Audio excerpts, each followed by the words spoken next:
So yun, so far po here po sa LTE, ano po yung mga key takeaways or yung mga natutunan niyo po as freshman student? Dito talaga kahit freshman lang, napalaking bagay.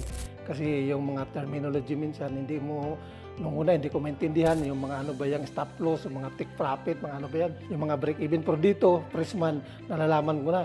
At saka paano yung mga candles, ano bang mga purpose niyan.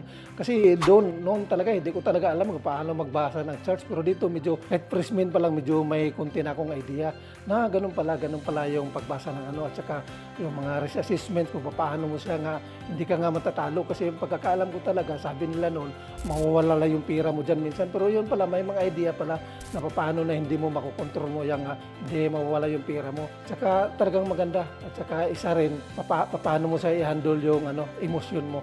Isa sa pinakalimbaka yan dahil talagang pira kasi yan, talagang kakabahan ka talaga. Pero kailangan ba talaga i-manage. At saka dito malalaman din kung paano mo siya i-manage.